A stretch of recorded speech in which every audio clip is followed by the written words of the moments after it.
We are mid-series, kind of towards the end of our series, studying the book Richard Rohr's Everything Belongs. And it's quite a book. And if you're on this adventure, then you probably enjoyed the last chapter or this chapter that you're getting ready to dive into. If you've not seen the book, it might be something worth ordering, worth getting. We have an online bookstore on our website at unityvillagechapel.org. You can get it there or you can get it anywhere. But it is a great read. And this chapter is one of my favorite chapters. It's a chapter that I slow down for and that I think I could read over and over again. One of my favorite practices in this book is a practice that we have in Unity. It's a practice that you know of from Eastern traditions like Buddhism, and it's a practice that he brings conversation to in sacred Catholicism, and it's the practice of the sacred silence. He says the saints called this the sacrament of the present moment. The silence in the moment now. And that's what the song that Nikki just shared with us is about.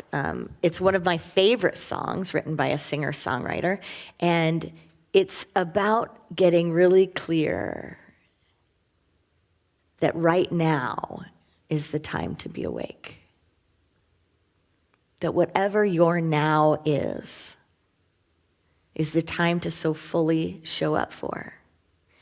One of my sisters has a great knack for being in the present moment. As my yoga teacher said, bring your attention to where your feet are. Like bring your life, bring your being to where your feet are. But one of my sisters, she has a knack for each stage of her life being so fully in it that it makes her a very diverse person. Like if you knew her in one stage of her life and then you meet her in another stage of her life, you're like, wait, what? And one of my friends, I was talking to one of my friends from college, and I forget how it came up, but somehow we were talking about this sister, and she said, I just can't believe that's the same sister from college because she is such a mom now. Like she is so immersed in her family and her home life and these beautiful young ones that she is nourishing. And, in college, she just had some serious fun because she has a gift for being where she is and letting anything that doesn't serve the present moment just melt away. And I've always admired that about her, but it creates this diversity of life. It creates this different life at every stage. I mean, how often do we hold on to the self that we used to have, right? And then we bring that self to each new present moment, thinking, well, this should be great, right? But kind of living in the past or living in the future of what might happen, rather than just seeing what's in front of you and going, I am going to dive in, hook, line, and sinker. Here I come. Here I am. And that's what the spiritual practice, that's what the contemplative path invites us into doing. In this chapter, it's titled Return to the Sacred. There's so much in here for each one of us. Does anyone else feel like they get tired of normal? Anyone else feel like they have some resistance to normal? Anyone have a lot of resistance to normal? I have made a lot of choices in my life out of anti-normal, like this desire to not fall asleep, this desire to not be a robot, to not follow the traditional path. And not like I did it totally in resistance, but I just did it like, I will be awake, I will be awake. I will listen, I will pray about this decision, I will contemplate this. And it's led to an interesting life, not one that I thought I would choose, There are things I feel like I missed out on. There are things that if I wanted to, I'd be resentful about them. You know, I was with my Reverend friend, Reverend Bob Conrad, and I was the youngest one in the class, and I was just under 30. And a lot of my classmates were like, right, 50, 60, 70, right? And we were all best buds. But I remember the intensity from my perspective, because I'm a person that when people share, I live with them, I merge with them, I get into that experience, I feel it. So at like 20-something, I'm also in the stage of life of a 50-something-year-old, right? And processing that deeply. Like, think about stages of life, right? I'm in a stage now where I'm just at the beginning, entering that phase where, how to say,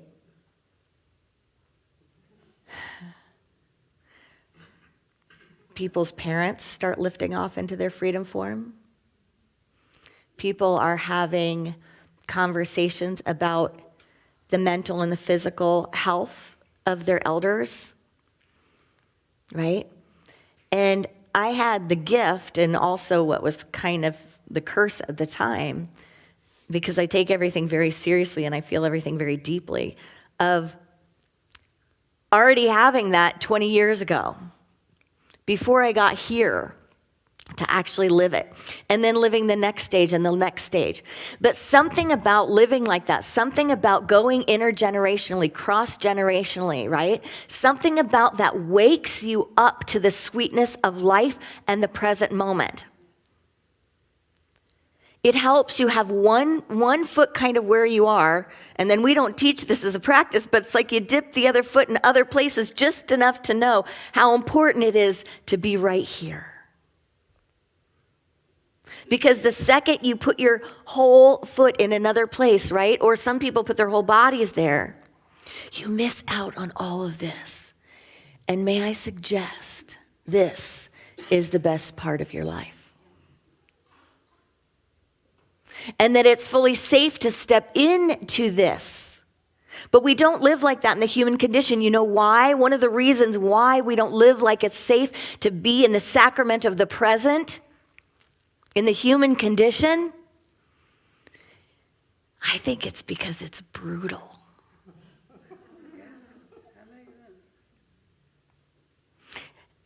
I grew up with a marriage. I was a child bride. Do you believe me?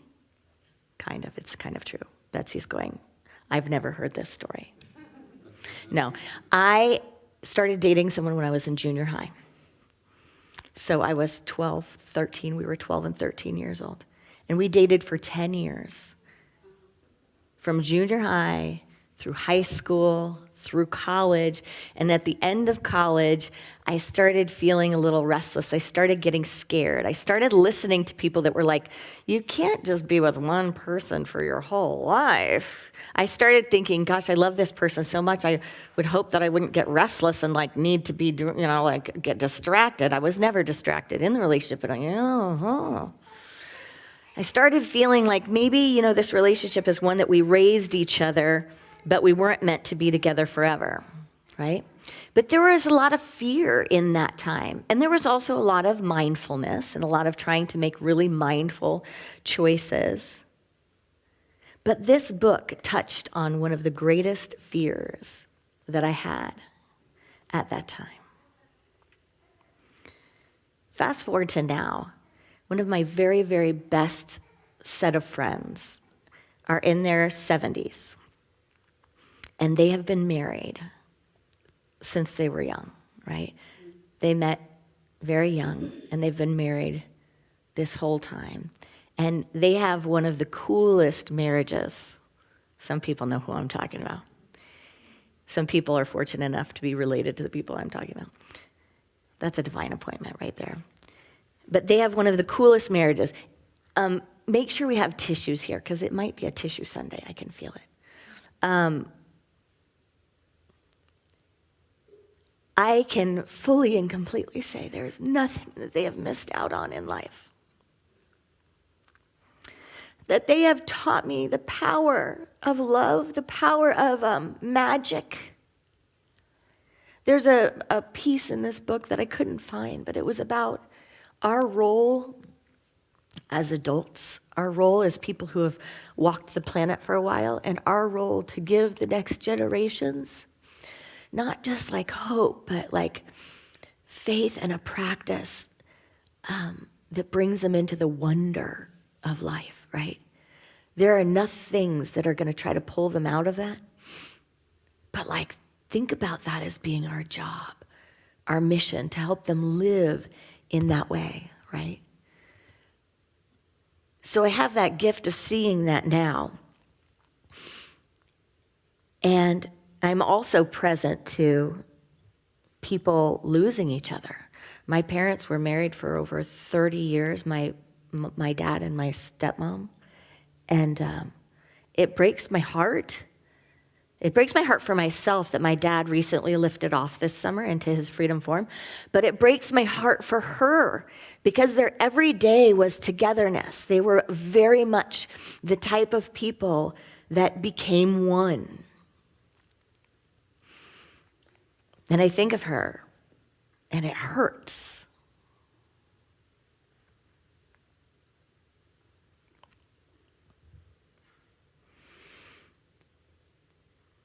And Richard Rohr spoke to that pain in this chapter. And what he talked about was the pain of love and the pain of loving, of fully giving yourself. Oh, thank you, Anna. Thank you, Anne. I was thinking it was Anna. You're both Chief's kids today. Not that everyone except for me and you are not. No, I mean, we are today. But I can remember being in my 20s and literally thinking to myself, I love this man so much. I love this human so much. I love this person, this spirit so much. It's so intense already at the age I'm at after 10 years that I couldn't possibly love him for my whole lifetime and then lose him. I was already terrified of that loss. Terrified of it. Like, I know I am not built to go through that. I'm not built for that. I will be thinking the whole time, is he going to die first? Am I going to die first? How is this going to happen? This is not going to work. I don't want that. I could feel it. And it was like, run. This is not to make a mistake of anything. You know, it's a divine appointment. And it wasn't a mistake. But what was a mistake is thinking we can get out of this lifetime without that. Right? Because it will find us.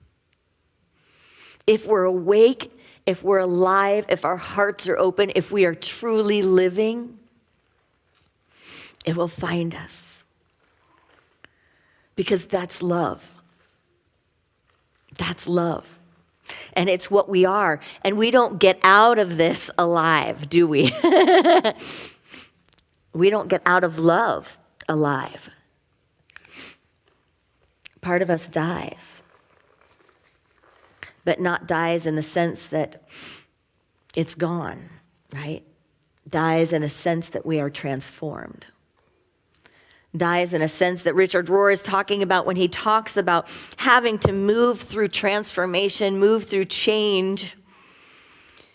And that when we move through it, it causes suffering. It causes suffering because everything's different. It causes suffering because it's chaos. It causes suffering because we lose ourselves, we lose our identity. It causes suffering because we forget. It causes suffering because waking up is hard.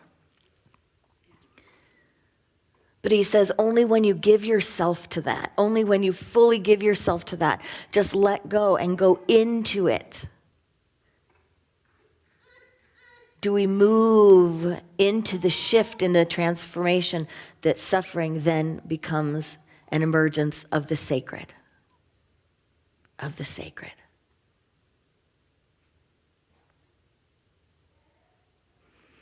So can we not only live, but can we teach our children as we teach ourselves to wake up to that sacred,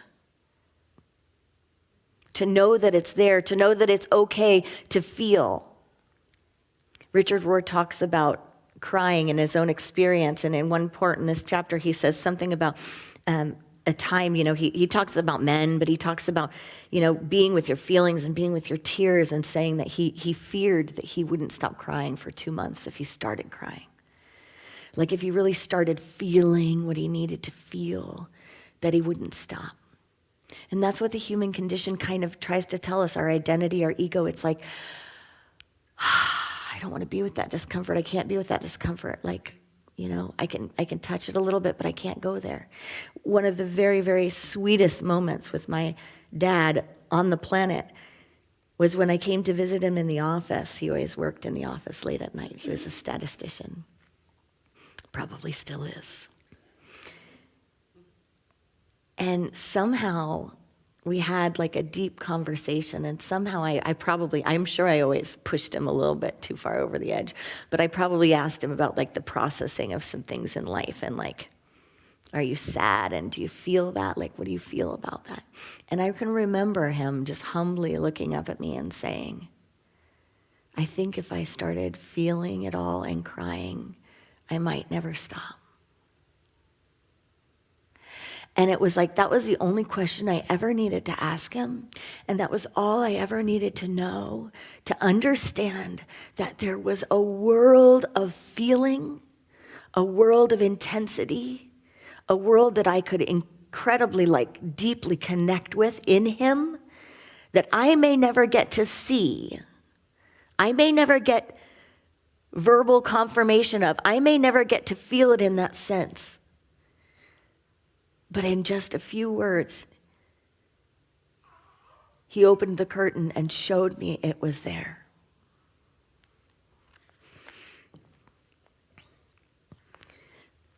I want to share with you a bit from Richard Rohr's reading, and it's going to be hard not to read you the whole chapter. Return to the sacred, because it's incredible. But he talks about both personally as an individual and then also culturally as a society, how love and leaning into love breaks us and breaks us open, how it's a crucifixion, but it's also an invitation into divinity. It's an invitation into the sacred. And he goes into what our spiritual practice is around that and how we need a spiritual practice around that. And that a lot of times, we can tell what wakes us up and breaks our hearts in the world around us, right? Like the human conditioning, suffering, lack of equality, lack of dignity for people. The way we do life sometimes, the fact that we can be sitting in one home here and have food and have running water, and another place there is not that, right? How futile things seem.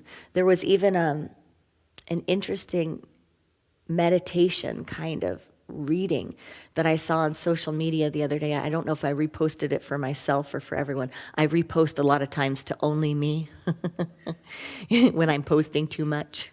I just put it up there to only me. But this one was beautiful and awful. It was like you could see communities or like, neighborhood, whatever, earth. And it was this woman saying, in 100 years, none of us will be here. None of us. And then it went through the next step. Your stuff won't be here. Your house won't be here. In fact, if you think about who would be alive, they might not even have your story, There's a spiritual practice where they call the second death, like the real death is the second death, and it's the last time your name is whispered or spoken on the planet. It comes generations after you. But eventually, that's something I miss about my dad. I think, he always told me the stories and I didn't record them all right. Like, I don't know who that was in that photo. So we just lost a layer of their story. We know we have it in our hearts because we know it lives and exists in us. But you feel that? And she just goes on, step by step. Everything that you worked hard for, everything that you thought was important, it's all gone. So use the contemplative practice to bring that to the sacred now. Can we live in that? Can we live in that? Because the thing that Richard Rohr says often triggers this awareness that is so sacred is death. Death reminds us in an instant to be present now.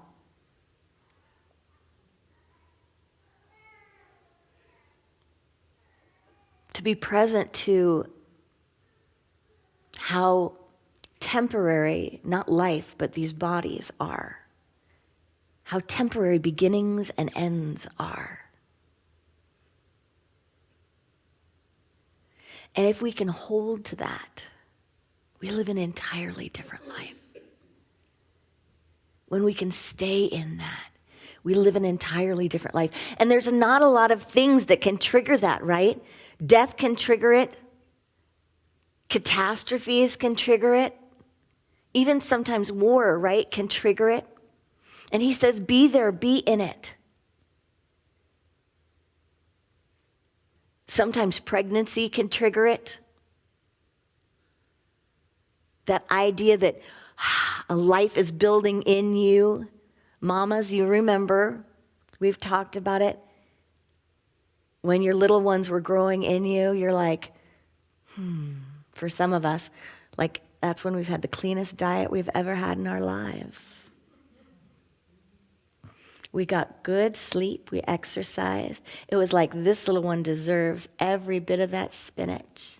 And then after it, it's like, and I deserve my Doritos.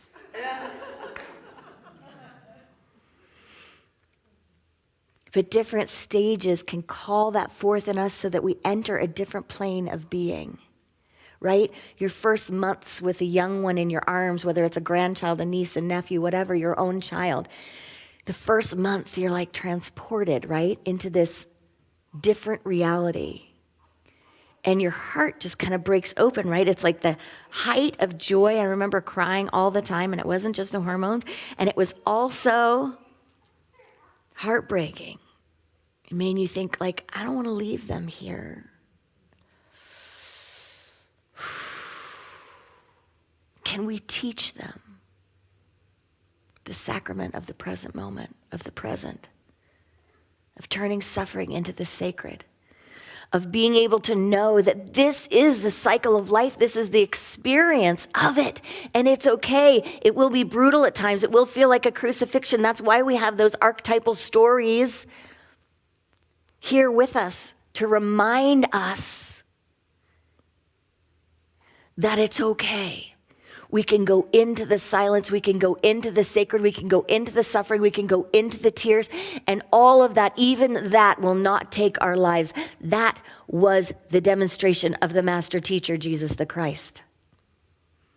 It's like if you've heard some of the kind of obscure writings about Jesus after lifting off, after releasing his body, it's like there's this idea that he had a smile and a laugh, like just kind of a little chuckle, like just a, like, nothing is taken.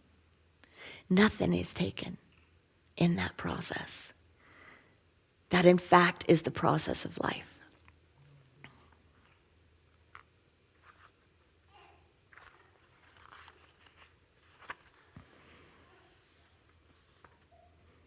Richard Rohr said, Jesus says to love and pay the price for it. The soul always attaches. It falls in love.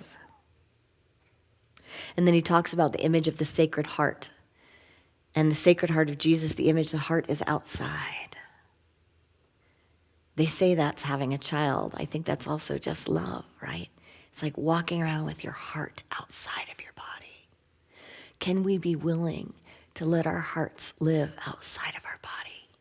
The human condition's temptation is to pull it in and cover it up and keep it safe. But that's not real safety. Like, love is so intense, and it is so beautiful. It is so uncomfortable. Can you feel it? I guess I'm not going to read from anything today. You're going to have to read this chapter yourself, or maybe we'll do more next week. He says, the heart is given, and the price is paid. When we attach, when we fall in love, we risk pain, and we will always suffer for it. The cross is not the price that Jesus had to pay to talk God into loving us. It is simply where love will lead us. Jesus names the agenda. If we love, we give ourselves to feel the pain of the world. It will crucify us. This understanding of the crucifixion is much better than thinking of Jesus as paying some debt to an alienated God who needs to be talked in to loving us. The tension or dance, he goes on to say, between attachment and detachment is also called the third way. This is the way of wisdom. He says our religion is not pure detachment or pure attachment. It is the dance between the two. Going on to say, the work of the soul is attachment. The work of the spirit is often detachment. Without the art of detachment, the culture becomes addictive. We have massive codependency. We have people enmeshed in one another who do not know their own identities. They have nothing to give because there is no I there. Without attachment, however, there is no risk, no passion, no compassion, no social justice, no holding the tension and collision of opposites.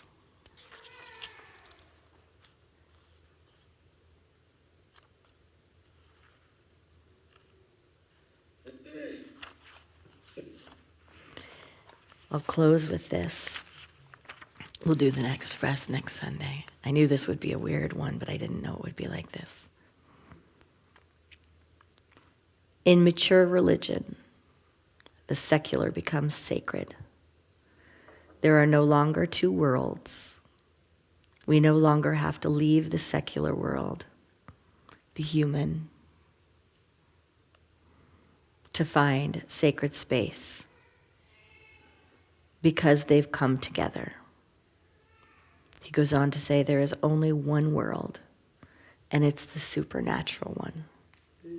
There is no natural world where God is not. It's all supernatural. Namaste.